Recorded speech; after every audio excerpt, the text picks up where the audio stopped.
ಹೆಂಗಿದೆ ಅಂತಂದ್ರೆ ನೋಡಿ ಎಷ್ಟು ಚೆನ್ನಾಗಿದೆ. ರಾಷ್ಟ್ರಪತಿ, ಪ್ರಧಾನಮಂತ್ರಿ ಮತ್ತು ರಾಜ್ಯಪಾಲರು ಇವರ ಅಧಿಕಾರ ಸ್ವೀಕಾರಕ್ಕೆ ಮುನ್ನ ಅಥವಾ ಅವರು ಹುದ್ದೆಯಲ್ಲಿದ್ದಾಗ ಮಾಡಿರುವಂತ ಯಾವುದೇ ಅಕ್ರಮಗಳ ಕುರಿತಂತೆ ಕ್ರಿಮಿನಲ್ ಮೊಕದ್ದಮೆ ಹೂಡುವಂತಿಲ್ಲ, ಸಿವಿಲ್ ಲಾ ಸೂಟು ಹೂಡುವಂತಿಲ್ಲ. ಏನ್ ಫ್ರೀಡಮ್ ಅದು! ನೀವು ಇಂದಿರಾ ಗಾಂಧಿ ಪ್ರಶ್ನೆ ಮಾಡದೇ ಇರೋದಕ್ಕೆ ಏನೇನು ಬೇಕೋ ಅದನ್ನು ಮಾಡಿದ್ರು. ಬಟ್ ಎಲ್ಲಕ್ಕಿಂತ ನಟೋರಿಯಸ್ ಆಗಿದ್ದು ಏನು ಅಂತಂದ್ರೆ 42nd ಅಮೆಂಡ್ಮೆಂಟ್. 42nd ಅಮೆಂಡ್ಮೆಂಟ್ ನಾನು ನಿಮ್ಮೆಲ್ಲ ವಿದ್ಯಾರ್ಥಿಗಳನ್ನ ಕಳಕಳಿಯಿಂದ ಕೇಳ್ಕೊಳ್ತೀನಿ, for god sake 42nd amendment ಅನ್ನ ಒಂದ್ಸಲ ರೀವಿಸಿಟ್ ಮಾಡಿ. ಏನೇನಿದೆ 42nd ಅಮೆಂಡ್ಮೆಂಟ್ ನಲ್ಲಿ ಅಂತ ನಾನು ಇಲ್ಲಿ ಬರೀ ಜಿಸ್ಟ್ ಮಾತ್ರ ನಿಮ್ಗೆ ಹೇಳ್ತಾ ಇದ್ದೀನಿ. 42nd ಅಮೆಂಡ್ಮೆಂಟ್ ಅಲ್ಲಿ ಈ ಎಲ್ಲವನ್ನು ಗಟ್ಟಿ ಮಾಡಲಾಯ್ತು. ಯಾವ ಕಾರಣಕ್ಕೂ ಕೂಡ ಈ ಎಲೆಕ್ಟೆಡ್ ರೆಪ್ರೆಸೆಂಟೇಟಿವ್ ನ ಕೋರ್ಟ್ ಕೇಳುವಂತಿಲ್ಲ. ಕೋರ್ಟು ಈ ಎಲೆಕ್ಟೆಡ್ ರೆಪ್ರೆಸೆಂಟೇಟಿವ್ ಗಳ ಕೆಳಗಡೆ ಇರಬೇಕು ಎನ್ನುವ ಮಟ್ಟಿಗೆ ಸಂವಿಧಾನಕ್ಕೆ 42ನೇ ತಿದ್ದುಪಡಿ ತಗೊಂಡು ಬಂತು. ಆ 42ನೇ ತಿದ್ದುಪಡಿಯ ಕಂಟಿನ್ಯೂಸ್ ಮುಂದುವರಿದ ಭಾಗವೇ ಪ್ರಿಯಾಂಬಲ್ ನ ಚೇಂಜ್ ಮಾಡಿ. ಮಿತ್ರೆ, ಇದು ನಾನು ವಿಷಯ ಹೇಳಬೇಕು. ಪ್ರಿಯಾಂಬಲ್ ನಲ್ಲಿ ಪೀಠಿಗೆ ಏನಿತ್ತು ಅಂತಂದ್ರೆ India is a sovereign republic country ಅಂತಿತ್ತು. ಇಂದಿರಾ ಗಾಂಧಿ ಏನ್ ಆಡ್ ಮಾಡಿದ್ರು ಗೊತ್ತಾ ಅದಕ್ಕೆ? Sovereign secular socialist republic country ಇಂದ ಸೆಕ್ಯುಲರ್ ಮತ್ತು ಸೋಷಿಯಲಿಸ್ಟ್ ಅನ್ನೋ ಎರಡು ಪದಗಳನ್ನು ಆಡ್ ಮಾಡಿ. ಈ ಎರಡು ಪದಗಳನ್ನ ಆಡ್ ಮಾಡಬೇಕು ಅನ್ನೋ ಪ್ರಶ್ನೆ ಯಾವತ್ತಿಗೂ ಕೂಡ ಇವರಿಗೆ ಬಂದಿರಲಿಲ್ವಾ? ಬಾಬಾ ಸಾಹೇಬರಿಗೆ ಬಂದಿರಲಿಲ್ವಾ?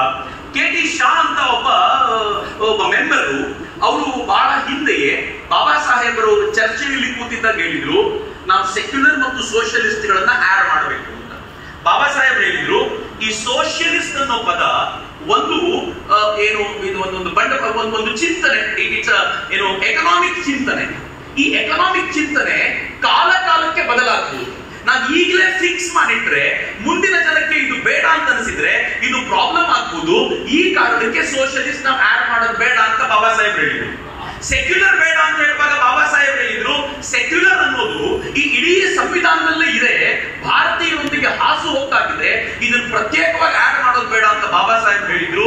ಯಾವುದನ್ನ ಬಾಬಾ ಸಾಹೇಬರು ಬೇಡವೇ ಬೇಡ ಅಂತ ಕಟ್ಟರ್ ಆಗಿ ಹೇಳಿದ್ರು, ಆ ಬೇಡವೇ ಬೇಡ ಅಂದಿದ್ದನ್ನ ಇವರು ತಂದ್ರು ಅಂದ್ರೆ ಇದು ಬಾಬಾ ಸಾಹೇಬರಿಗೆ ಅವಮಾನ ಅಲ್ಲೇನು? ಬಾಬಾ ಸಾಹೇಬರಿಗೆ ಅವಮಾನ ಮಾಡಿ ಯಾರು ಎನ್ನುವ ಪ್ರಶ್ನೆಯನ್ನ ಇವತ್ತು ನಾವು ಕೇಳಬೇಕಾದಂತ ಅಗತ್ಯ ಇದೆ ಅಂತ ನನಗೆ ಅನ್ಸುತ್ತೆ. ನೀವು ಸ್ವಲ್ಪ ಆಮೇಲೆ ಕೊಡ್ಬೋದೇನಪ್ಪಾ? ಹಲೋ, ಇಲ್ಲಿ ತುರ್ತು ಪರಿಸ್ಥಿತಿ ಜಾರಿಯಲ್ಲಿದೆ, ನನ್ನ ಅನುಮತಿ ಇಲ್ಲದೆ ಏನು ನಡೆಯುವುದಿಲ್ಲ. ಇದು ಬಾಬಾ ಸಾಹೇಬರ ಅವಮಾನ ಅಂತ ಈ ಕಾರಣ ಕೇಳೋದು. ಇದಾದ ನಂತರ ಈ ಸಂವಿಧಾನದ ಪ್ರಿಯಾಂಬಲ್ಗೆ ಇವರು ಕೈ ಹಾಕಿದ್ರಲ್ಲ, ಪ್ರಿಯಾಂಬಲ್ ಕೈ ಹಾಕಿ ಮೇಡಮ್ ಇಂದಿರಾ ಏನ್ ಹೇಳ್ತಾರೆ ಗೊತ್ತಾ? ಮೂಲ ರಚನೆ ಅಂದ್ರೆ ಪ್ರಿಯಾಂಬಲ್ ನ ಕುರಿತಂತೆ ಮೂಲ ರಚನೆ ಅನ್ನೋದು ಬೇರೆ ಯಾವ ಸಂವಿಧಾನದಲ್ಲೂ ಇಲ್ಲ, ಇಲ್ಲಿ ಮಾತ್ರ ಹುಟ್ಟು ಹಾಕಲಾಗಿದೆ. ಮೂರ್ಖತನ ಅನ್ನೋ ತರದ ಮಾತನಾಡಿದ್ರು. ಪ್ರಿಯಾಂಬಲ್ ನ ಚೇಂಜ್ ಮಾಡಬೇಕು ಅಂತ ಹೇಳಿದ್ದಿದ್ರ ಗಾಂಧಿ. ಮಿತ್ರ, ನೆಕ್ಸ್ಟ್ ಸ್ವರ್ಣ ಸಿಂಗ್ ಹೇಳ್ತಾರೆ, ನ್ಯಾಯಾಲಯ ಹೇಳುತ್ತೆ ಪೀಠಿಕೆಗೆ ಏನು ಸೇರಿಸಬಾರದು, ಹಾಗೆ ಸೇರಿಸಿದ್ರೆ ಪೀಠಿಕೆಯ ಲಯ ಹಾಳಾಗುತ್ತೆ ಅಂತ. ಲಯವನ್ನ ಮೇಂಟೈನ್ ಮಾಡ್ಲಿಕ್ಕೆ ನಾವೇನು ಕವಿಗಳ ಲಯ ಕಾಪಾಡ್ಲಿಕ್ಕೆ ನಾವು ಚೇಂಜ್ ಮಾಡೇ ಮಾಡ್ತೀವಿ ಎನ್ನುವಂತ ಧಾರ್ಷ್ಟ್ಯದಿಂದ ಮಾತಾಡಿದ್ದು ಕಾಂಗ್ರೆಸ್ ಲೀಡರ್ ಸ್ವರ್ಣ ಸಿಂಗ್. ಮತ್ತೆ ಯಾವ ಧೈರ್ಯದ ಮೇಲೆ ಕಾಂಗ್ರೆಸ್ ನೋಡಿದ್ರೆ ನಿಮ್ಗೆ ಹೇಳ್ತಾರೆ? ಯಾವ ಧೈರ್ಯ ಇತ್ತು ಅಂತಂದ್ರೆ ಒಂದೇ ಒಂದು ಧೈರ್ಯ. ಕಾಂಗ್ರೆಸ್ನ ಅವತ್ತಿನ ಪ್ರೆಸಿಡೆಂಟ್ ದೇವಕಾಂತ್ ಬರುಹಾ ಹೇಳಿದ್ರು, ಇಂಡಿಯಾ ಈಸ್ ಇಂದಿರಾ, ಇನ್ನಾಗಿದೆ ಅದು, India is Indira, Indira is India. ಇಂದಿರಾಳೇ ಇಂಡಿಯಾ, ಇಂಡಿಯಾಳೇ ಇಂದಿರಾ, ಅವಳು ಏನ್ ಹೇಳ್ತಾಳೋ ಅದೇ ಆಗ್ಬೇಕು ಅಂತ. ಜೊತೆಲಿದ್ದವ್ರು ಯಾವ ತರ ಇದ್ರು ಅಂತಂದ್ರೆ, ಇಂದಿರಾ ಗಾಂಧಿ ಕೈಯಲ್ಲಿ ತೋರಿಸಿದ್ದ, ಕಾಲಲ್ಲಿ ತೋರಿಸಿದ್ದನ್ನ ತಲೆ ಮೇಲೆ ಇಟ್ಕೊಂಡು ಮಾಡುವಂತ ಮಟ್ಟಿಗೆ ಕೂತಿದ್ದ ಜನ ಕಾಂಗ್ರೆಸ್ನ ಪ್ರೆಸಿಡೆಂಟ್ ಈ ಮಾತು ಹೇಳ್ತಾರೆ ಅಂತಂದ್ರೆ ಏನ್ ಹೇಳ್ಬೋದು? ಈಗ ಹೇಳಿ, ಮೋದಿ ಡಿಕ್ಟೇಟರು ಇಂದಿರಾ ಡಿಕ್ಟೇಟರ್ ಅನ್ನೋ ಪ್ರಶ್ನೆಗೆ ಹೊಸ ಪೀಳಿಗೆಯವ್ರನ್ನ ಉತ್ತರ ಕೊಡ್ಬೇಕು. ನಾನು ಹೇಳ್ಬೇಕಂತ ಏನಿಲ್ಲ. ಇಂಡಿಯಾ ಈಸ್ ಇಂದಿರಾ ಅಂತ ಈ ದೇಶದ ಕಾಂಗ್ರೆಸ್ನ ಪ್ರೆಸಿಡೆಂಟ್ ಜೋರಾಗಿ ಹೇಳ್ಬೋದಾದ್ರೆ ಹೆಂಗಿರ್ಬೋದು ಪರಿಸ್ಥಿತಿ? ಕಾಂಗ್ರೆಸ್ ಅನೌನ್ಸ್ ಮಾಡಿದ ನಂತರ ಏನೇನಾಯ್ತು ನೋಡಿ. ಮಾಧ್ಯಮಗಳ ಮೇಲೆ ಮೊದಲ ಪ್ರಹಾರ, ಮುದ್ರಣಾಲಯಗಳಿಗೆ ವಿದ್ಯುತ್ ಕಡಿತ ಆಯಿತು, ಪ್ರಕಟವಾಗಬೇಕಾಗಿರುವಂತ ಸುದ್ದಿಗಳಿಗೆ ಇವರು ಸರ್ಕಾರದ ಮುದ್ರೆ ಬೇಕಾಗಿತ್ತು. ನಾನೊಂದು ಇಂಟ್ರೆಸ್ಟಿಂಗ್ ಸಂಗತಿ ಹೇಳ್ತೀನಿ ನಿಮ್ಗೆ. ಯಾವಾಗ ಈ ಕಾನೂನುಗಳ ಜಾರಿಗೆ ತಗೊಂಡು ಬಂದ್ರು, ಪ್ರತಿ ಪತ್ರಿಕೆಯೂ ಕೂಡ ಈ ಯಾರು ಕಮಿಟಿ ಇರುತ್ತೋ ಅವ್ರ ಮುಂದೆ ಬರಬೇಕಿತ್ತು.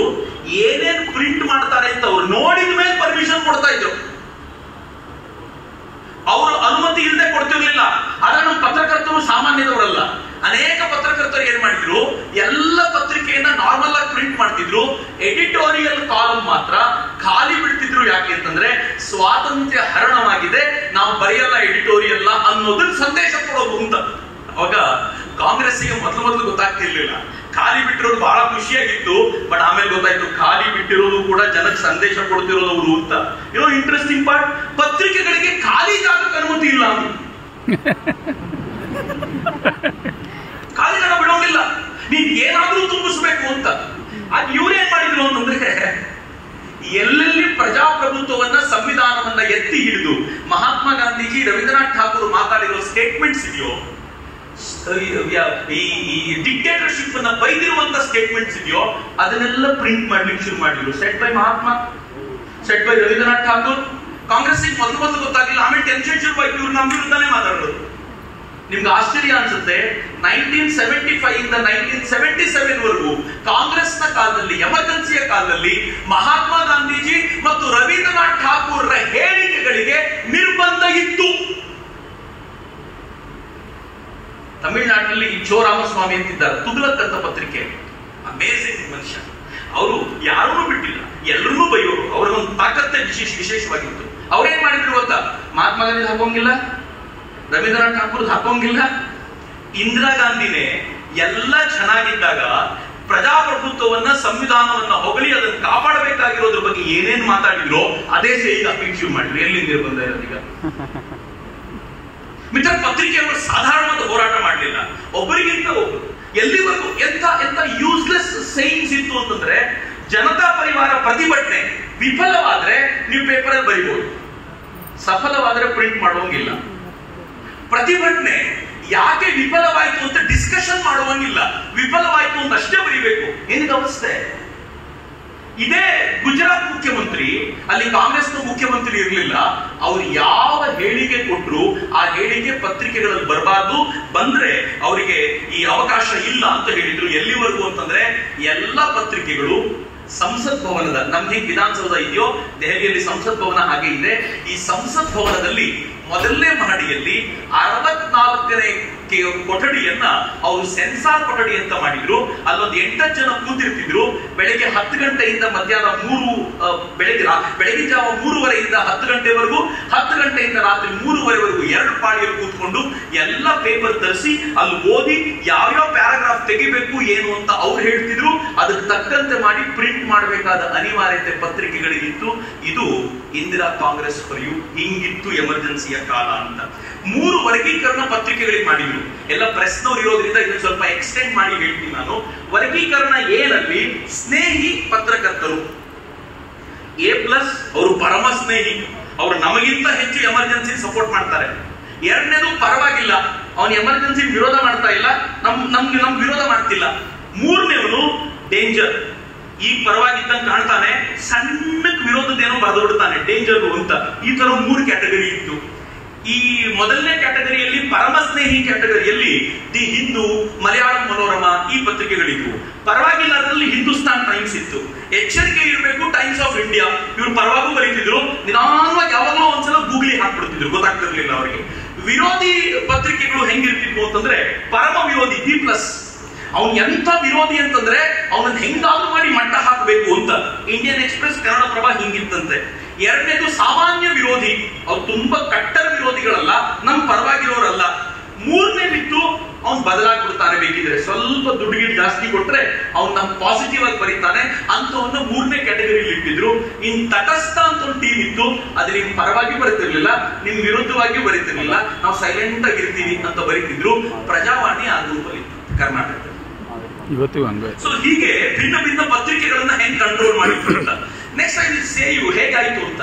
ಸಿನಿಮಾ ರಂಗದ ಮೇಲೆ ದಾಳಿ ಮಾಡಿದ್ರು. ಕಿಶೋರ್ ಕುಮಾರ್ ಅನ್ನೋ ಒಬ್ಬ ಸಿಂಗರ್, ಬಹುತೇಕ ಹಿರಿಯರಿಗೆಲ್ಲ ಗೊತ್ತಿರಬೇಕು, ಅದು ಪಾಪ್ಯುಲರ್ ಸಿಂಗರ್ಸ್. ಇವತ್ತಿಗೂ ಕೂಡ ಅವ್ರ ಹಾಡನ್ನು ಕೇಳ್ತಾ ಇದ್ರೆ ಮೈ ಜುಮ್ ಅನ್ನತ್ತೆ. ಆ ಕಾಂಗ್ರೆಸ್ನವ್ರು ಏನ್ ಮಾಡಿದ್ರು, ಈ ಎಮರ್ಜೆನ್ಸಿಯನ್ನ ಸಮರ್ಥಿಸಿಕೊಳ್ಳುವಂತ ಒಂದು ಆರ್ಕೆಸ್ಟ್ರಾ, ಈ ಆರ್ಕೆಸ್ಟ್ರಾದಲ್ಲಿ ಇವ್ರು ಹಾಡಿ ಬರಬೇಕು, ಯಾರಾದ್ರೂ ಒಬ್ರು ಮಾತನಾಡಬೇಕು. ಕಿಶೋರ್ ಕುಮಾರ್ನ ಕೇಳಕ್ ಹೋದ್ರು, ನೀವು ಬರ್ತೀರಾ ಅಂತ. ಕಿಶೋರ್ ಕುಮಾರ್ಗೆ ಒಳಗಡೆ ಎಮರ್ಜೆನ್ಸಿ ಹಿಡಿಸ್ತಾ ಇಲ್ಲ, ಅವ್ರದ್ದು ನನಗೆ ಹೆಲ್ತ್ ಸರಿ ಇಲ್ಲ, ಅದಕ್ಕೆ ಬರಲ್ಲ. ಎರಡನೇದು, ನನಗೆ ಇತ್ತೀಚೆಗೆ ಪ್ರೋಗ್ರಾಮ್ ಅಲ್ಲಿ ಹಾಡೋದು ಇಂಟ್ರೆಸ್ಟ್ ಇಲ್ಲ, ಅದಕ್ಕೆ ಬರಲ್ಲ. ಮತ್ತು ಮೂರನೇದು ಹೇಳಿದ್ರು, ನಾನು ಎಲ್ಲೂ ಹೋಗಬಾರ್ದು ಅಂತ ಡಿಸೈಡ್ ಮಾಡಿದ್ದೀನಿ, ಅದಕ್ಕೆ ಬಂದ. Congress government Indira Gandhi regime ತಾಳ್ಕೊಳ್ಳುತ್ತೆ ಅನ್ಕೊಂಡಿದ್ದೀರೇನು? ಇಂದಿರಾ ಗಾಂಧಿ ರೆಜಿಮ್ ಏನ್ ಮಾಡ್ತು ಗೊತ್ತಾ? ಅವ್ರು ಹೇಳಿದ್ರು, ಕಿಶೋರ್ ಕುಮಾರ್ ಯಾವುದೇ ಫಿಲಮ್ ಇನ್ನು ಮುಂದೆ ಟಿವಿನಲ್ಲಿ ಬರಬಾರ್ದು. ಅವಾಗಿದ್ದ ಡಿಡಿ1, ಬೇರೆ ಗತಿ ಇರಲಿಲ್ಲ. ಟಿವಿನಲ್ಲಿ ಬರಬಾರ್ದು. ಕಿಶೋರ್ ಕುಮಾರ್ ಯಾವ ಸಾಂಗ್ಸು ಕೂಡ ರೇಡಿಯೋದಲ್ಲಿ ಬರಬಾರ್ದು.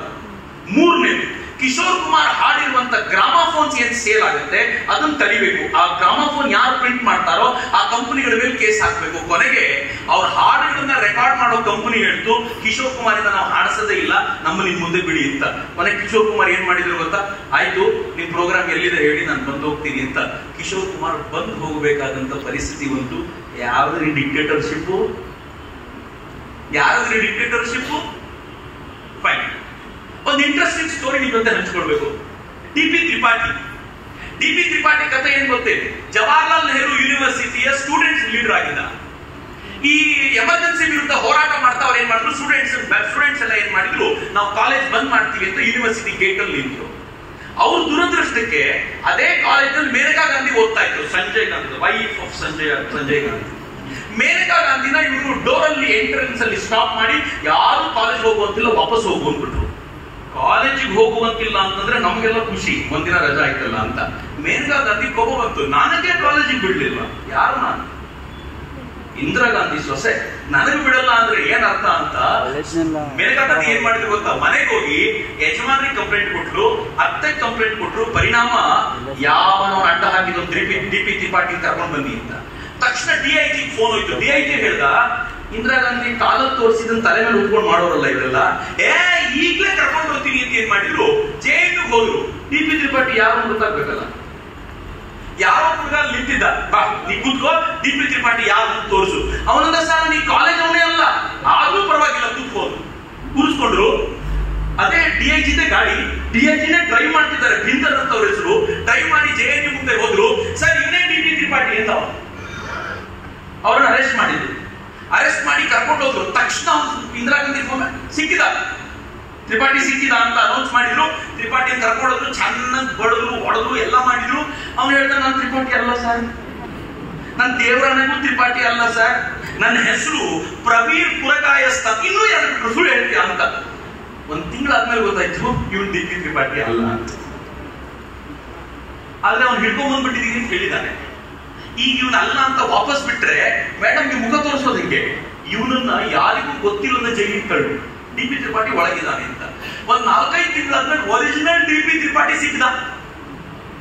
ಆಗಾದ್ರೂ ಬಿಡ್ಬೇಕಿತ್ತಲ್ಲ, ಇನ್ ಆಗ ಬಿಟ್ರೆ ಇನ್ ಗೊತ್ತಾಗುತ್ತೆ ಅಂತ ಈ ಪುಣ್ಯಾತ್ಮ ಪ್ರವೀರ್ ಪುರಕಾಯಸ್ಥನನ್ನ ಬಿಡ್ಲೇ ಇಲ್ಲ. 1 ವರ್ಷಗಳ ಕಾಲ ಜೈಲಲ್ಲೇ ಕೊಡಿತಾ ಇದ್ದ. ಅಷ್ಟಾದ್ರೂ ಕೂಡ ದುರವಸ್ಥೆ ಏನು ಗೊತ್ತೇ, ಈ ಜನರದೆಲ್ಲ ಈ ಲೆಫ್ಟಿಸ್ಟ್ ಮೈಂಡ್ ಸೆಟ್ ಎಷ್ಟು ಕೆಟ್ಟದ್ದು ಅಂತಂದ್ರೆ, ಅದೇ ಪ್ರವೀರ್ ಪುರಕಾಯಸ್ಥ ಅವತ್ತು ಅಷ್ಟು ಹೀನಾಯವಾಗಿ ಎಮರ್ಜೆನ್ಸಿಯ ಟೈಮಲ್ಲಿ ಟ್ರೀಟ್ ಆದವನು ಇವತ್ತು ನ್ಯೂಸ್ ಕ್ಲಿಕ್ ಅನ್ನುವಂತ ಒಂದು ಪತ್ರಿಕೆಯನ್ನು ನಡೆಸ್ತಾನೆ. By the way, he is not D.P. Tripathi, he is Pravir ಪುರಕಾಯಸ್ಥ. ಈ ಪ್ರವೀರ್ ಪುರಕಾಯಸ್ಥ ನ್ಯೂಸ್ ಕ್ಲಿಕ್ ಅನ್ನುವಂತ ವೆಬ್ಸೈಟ್ ನಡೆಸ್ತಾನೆ. ಈ ನ್ಯೂಸ್ ಕ್ಲಿಕ್ ಗೆ ಇತ್ತೀಚೆಗೆ ಅವನು ಮತ್ತೆ ಜೈಲಿಗೆ ಹಾಕಿದ್ದಾರೆ. ಹಾಕೋದಕ್ಕೆ ರೀಸನ್ ಏನ್ ಗೊತ್ತಾ? ಚೀನಾದಿಂದ ಫಂಡ್ ಅನ್ನ ತೆಗೆದುಕೊಂಡು ನರೇಂದ್ರ ಮೋದಿಯನ್ನ ಸೋಲಿಸುವುದಕ್ಕೆ ಬೇಕಾಗಿರುವಂತ ಎಲ್ಲ ಚಟುವಟಿಕೆಗಳನ್ನ ನ್ಯೂಸ್ ಕ್ಲಿಕ್ ಮೂಲಕ ಮಾಡ್ತಾ ಇರುವಂತ ಹೆಡ್ ಆತ ಅಂತ ಅವನನ್ನು ಒಳಗಳ್ಳಿದ್ದಾರೆ. ಈಗ ಮೊದಲು ಜೈಲಿಂದ ಹೊರಗೆ ಬಂದಿರಬಹುದು ಅಷ್ಟೇ. ಎಮರ್ಜೆನ್ಸಿಯಿಂದಲೂ ಪಾಠ ಕಲಿಯದ ಕೆಲವರು ಹೆಂಗಿರ್ತಾರೆ ಅಂದ್ರೆ ಪ್ರವೀರ್ ಪುರಕಾಯಸ್ಥ ತರ ಇರ್ತಾರೆ ಅಂತ.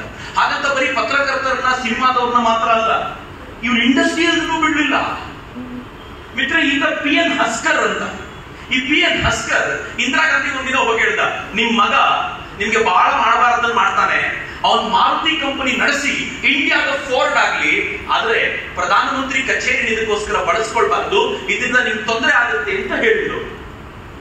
ಇದು ಸಂಜಯ್ ಗಾಂಧಿ ಗೊತ್ತಾಯ್ತು. ಹೌದಾ, ನನ್ ವಿರುದ್ಧ ಪಿತೂರಿ ಮಾಡ್ತೀಯಾ, ಮಾಡ್ತೀವಿ ನಿನಗೆ ಅಂತ.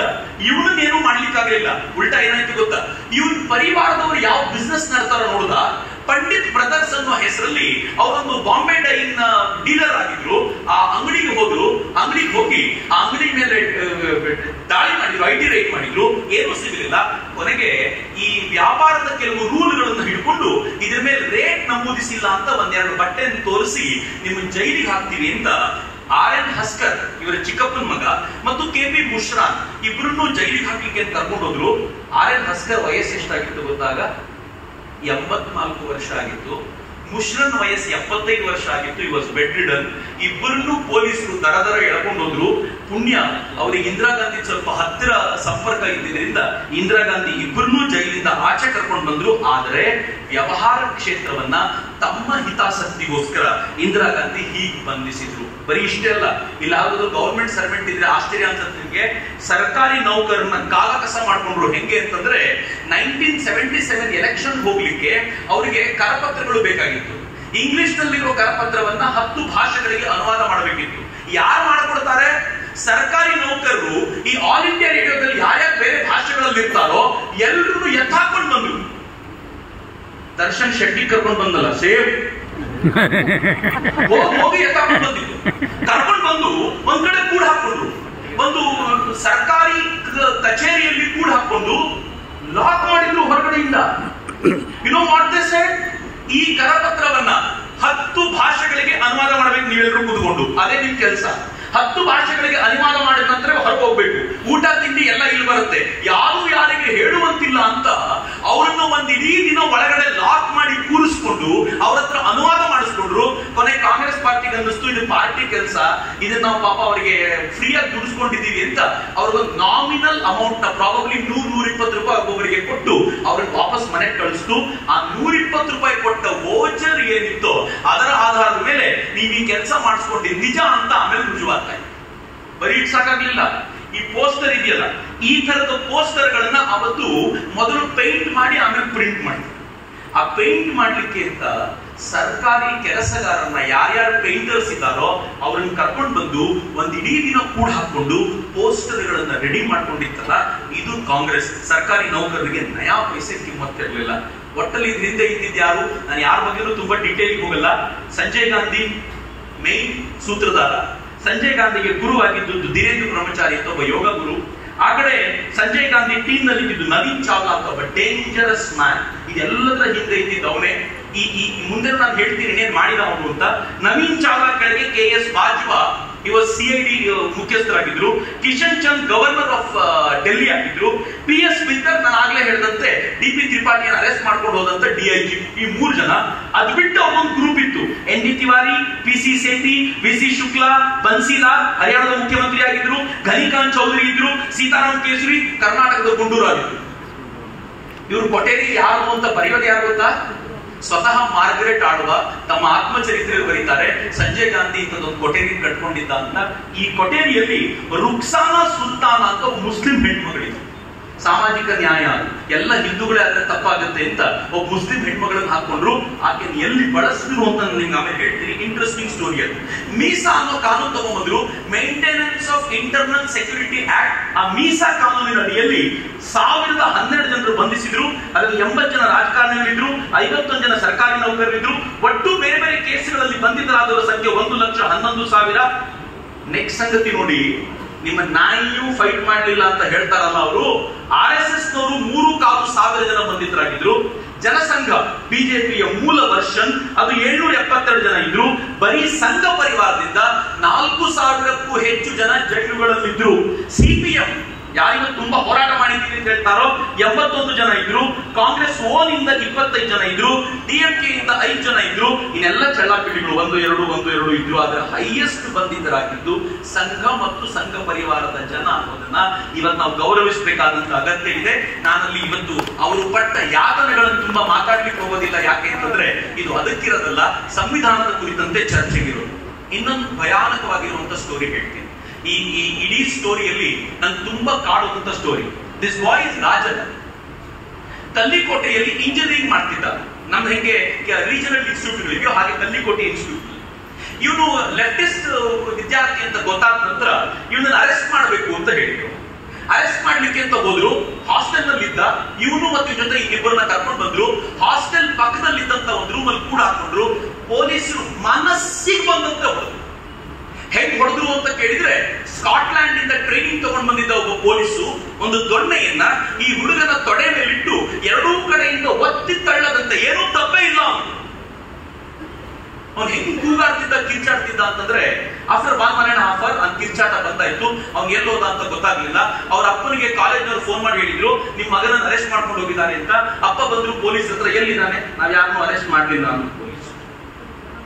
ಮಿತ್ರೆ, ಅಪ್ಪ ದಿನ ತಿಂಗಳು ಎಲ್ಲ ಕಡೆ ಅಲ್ದಾಡಿದ್ರು, ಪ್ಲೀಸ್ ನನ್ ಮಗನ ಅಡ್ರೆಸ್ ಕೊಡ್ರಿ, ನನ್ ಮಗ ಎಲ್ಲಿದ್ದಾನೆ ಅಂತ ಹೇಳ್ರಿ ಅಂತ ಎಷ್ಟು ಕೇಳಿದ್ರು ಕೂಡ ಯಾರು ರಿಪೋರ್ಟ್ ಕೊಡ್ಲಿಲ್ಲ. ಕರುಣಾಕರನ್ ಆಗ ತಮಿಳುನಾಡಲ್ಲಿ ಬಹಳ ದೊಡ್ಡ ಹುದ್ದೆಯಲ್ಲಿದ್ದವರು, ಅವ್ರನ್ನ ಕೇಳಿದ್ರು ಪ್ಲೀಸ್ ಏನಾದ್ರು ಮಾಡಿಸಿ ಅಂತ. ಕರುಣಾಕರನ್ ನಮ್ಮ ಹತ್ರನು ಅಂತ ಹುಡುಗ ಯಾರು ಬಂಧಿಸದೇ ಇಲ್ಲ ಅಂತ ಹೇಳಿದ್ರು. ಕಾಲೇಜ್ನವ್ರು ಹೇಳ್ತಾರೆ, ಹಾಸ್ಟೆಲ್ ಅವ್ರು ಹೇಳ್ತಾರೆ, ಪೊಲೀಸರು ಕರ್ಕೊಂಡು ಹೋಗಿದ್ ನಿಜ ಅಂತ. ಆದ್ರೆ ಪೊಲೀಸರ ಹತ್ರ ಡೀಟೇಲ್ಸ್ ಇಲ್ಲ. Finally what happen?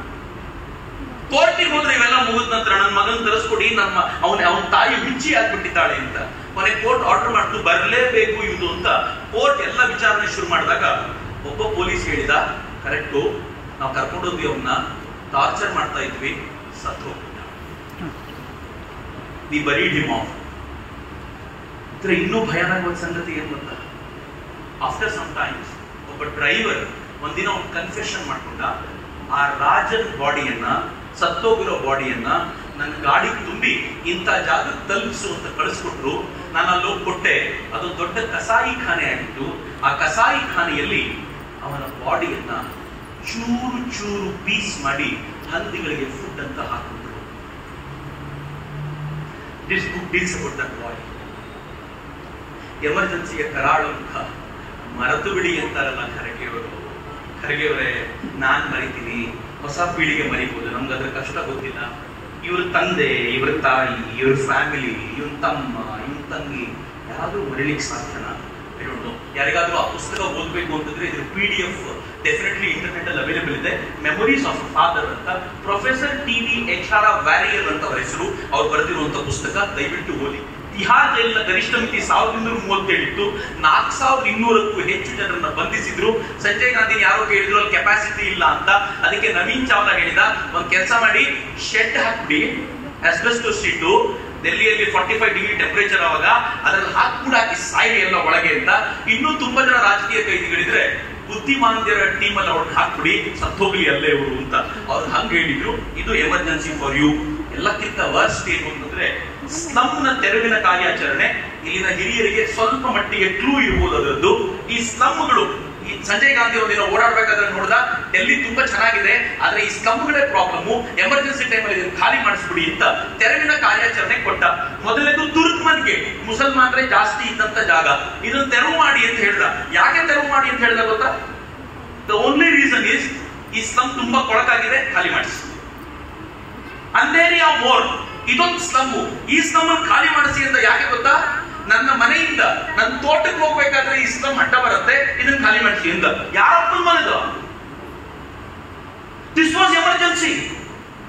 ಮೂರನೇದು, ಇವತ್ತು ಅಧ್ಯಕ್ಷರಾಗಿ ಒಬ್ಬ ಸೈನಿಕರಿದ್ದಾರೆ, ಅವ್ರಿಗೆ ಕೇಳಿದ್ರೆ ಆಶ್ಚರ್ಯ ಅನ್ಸ್ಬೋದು. ಕಪ್ಷೇರ್ನ ನಿವೃತ್ತ ಸೇನಾಧಿಕಾರಿ ಅವನ ಮನೆ ಉರುಳಿಸಿದ್ರು. ಯಾಕೆ ಗೊತ್ತಾ? ಯಾಕೆ ಮನೆ ಉರುಳಿಸಿದ್ರು ಅಂದ್ರೆ ಅವನು ಮಾರುತಿ 800 ಕಾರ್ ತಯಾರು ಮಾಡುವಂತ ಫ್ಯಾಕ್ಟ್ರಿಗೆ ಹೋಗ್ಬೇಕಾದ್ರೆ ಆ ಮನೆ ಅಡ್ಡ ಬರುತ್ತೆ, ಅದನ್ನ ತೆಗೆದು ನಮ್ಗೆ ಸ್ವಲ್ಪ ರೋಡ್ ವೈಡ್ ಮಾಡ್ಕೊಡಿ, ಹಾಯಾಗಿ ಓಡಾಡಬೇಕು ನಾನು ಅಂತ ರೂಲಿಂಗ್ ಮೈಂಡ್ ಸೆಟ್ ಅದು. ಫೋರ್ತ್ ಒನ್, ಕರೋಲ್ ಬಾಗ್ನ ಮನೆಗಳ ಧ್ವಂಸ ಮಾಡಲಾಯಿತು. ಯಾಕೆ ಮಾಡಿದ್ರು ಗೊತ್ತಾ? ಇಲ್ಲಿನ ಬಹುತೇಕರು ನಮ್ಮ ವಿರೋಧ ಪಕ್ಷಗಳಿಗೆ ವೋಟ್ ಮಾಡ್ತಾರೆ ಅಂತ ಮನೆಗಳನ್ನೇ ಉರುಳಿಸ್ಬಿಟ್ರಲ್ಲ. ಮಿತ್ರ, ಎಲ್ಲಕ್ಕಿಂತಲೂ ಹೆಚ್ಚು ಪ್ರತಿಭಟನೆ ಬಂದಿದ್ದು ತುರ್ಕ್ಮನ್ ಗೇಟ್ ನಲ್ಲಿ. ಮುಸಲ್ಮಾನರು ಜಾಸ್ತಿ ಇದ್ರು, ಬೀದಿಗೆ ಬಂದ್ಬಿಟ್ರು ಅವ್ರು ಬೀದಿಗೆ ಬಂದು ದೊಡ್ಡ ಗಲಾಟೆ ಮಾಡಿದ್ರು. ಆ ತುರ್ಕ್ಮನ್ ಗೇಟ್ ನಲ್ಲಿ ಎಷ್ಟು ಗಲಾಟೆ ಮಾಡಿದ್ರು ಕೂಡ ಉಳಿಸ್ಕೊಳ್ಲಿಕ್ಕೆ ಸಾಧ್ಯ ಆಗಿಲ್ಲ. ಈ ಮಾರ್ಗರೇಟ್ ಅಬಾತ್ ನಮ್ಮ ಪುಸ್ತಕದಲ್ಲಿ ಬರೀತಾರೆ, ಅಲ್ಲಿನ MP ಬಂದ ನಂತರ ಕಣ್ಣೀರ್ ಹಾಕಿದ್ರು. ಮೇಡಮ್, ನಮ್ ಮುಗ್ದೆ ಹೋಗ್ಬಿಡ್ತು ನಮ್ ಕತೆ, ಸಂಜಯ್ ಗಾಂಧಿ ನಮ್ ಕಥೆನೇ ಮುಗಿಸ್ತಾರೆ, ದಯವಿಟ್ಟು ನೀವು ಬಂದು ತಡೀರಿ ಅದನ್ನ ಅಂತ ಕೇಳಿದ್ರು. ನಾನು ಏನು ಮಾಡುವ ಸ್ಥಿತಿಯಲ್ಲಿ ಇರಲಿಲ್ಲ ಅಂತ ಮಾರ್ಗರೇಟ್ ಆಡುವ ಹೇಳ್ತಾರೆ. ನೆಕ್ಸ್ಟ್ ಇನ್ನೊಂದು ಇಂಟ್ರೆಸ್ಟಿಂಗ್ ಸ್ಟೋರಿ. ಇದು ಬಹಳ ಜನರಿಗೆ, ತರುಣರಿಗೆ ಗೊತ್ತಿಲ್ಲ, ಹಿರಿಯರಿಗೆ ಗೊತ್ತಿದೆ. ಸಂಜಯ್ ಗಾಂಧಿ ಒಂದು ಟಾರ್ಗೆಟ್ ಕೊಟ್ಟ, ಪುರುಷತ್ವ ಹರಣ ಮಾಡಬೇಕು ಅಂತ. ಈ ದೇಶದಲ್ಲಿ ಬಹಳ ದೊಡ್ಡ ಪ್ರಾಬ್ಲಮ್ ಆಗಿರೋದು ಸ್ಲಮ್ಗಳು ಹೆಂಗೋ ಹಾಗೆ ಜನಸಂಖ್ಯೆನೂ ಜಾಸ್ತಿ ಆಗಿರೋದು ಪ್ರಾಬ್ಲಮ್. ಬೆಟರ್ ಏನು ಅಂತಂದ್ರೆ, ಹೆಣ್ಮಕ್ಳು ಸಿಕ್ಕಿದ್ರೆ ಟ್ಯುಬೆಕ್ಟಮಿ ಮಾಡ್ಬಿಡಿ, ಗಂಡು ಮಕ್ಳು ಸಿಕ್ಕಿದ್ರೆ ಎಳ್ಕೊಂಡು ಬಂದು ವ್ಯಾಸೆಕ್ಟಮಿ ಮಾಡ್ಬಿಡಿ, ಇನ್ ಜೀವನದಲ್ಲಿ ಮಕ್ಕಳಾಗಬಾರ್ದು ಅವ್ರಿಗೆ ಹಂಗ್ ಮಾಡಿ ಅಂತ. ಹೀಗೆ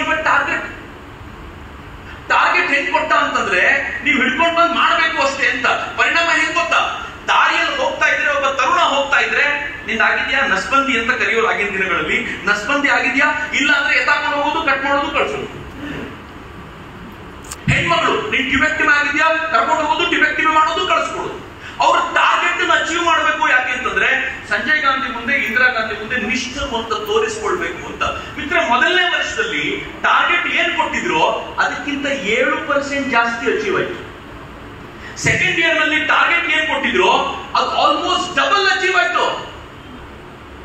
ಬಿಹಾರದವರಿಗೆ ಈ ವರ್ಷ 3 ಲಕ್ಷ ಜನರಿಗೆ ಪುರುಷತ್ವ ಹರಣ ಮಾಡಬೇಕು ಅಂತಂದ್ರೆ ಅವ್ರು 6 ಲಕ್ಷ ಟಾರ್ಗೆಟ್ ತಗೋತೀವಿ ಸರ್, ಮಾಡಿ ನಿಮ್ ಮುಂದೆ ಇಡ್ತೀವಿ ಎದ್ರು. ಏನ್ ಅವಸ್ಥೆ ನೋಡಿ ಈ ದೇಶದಲ್ಲಿ.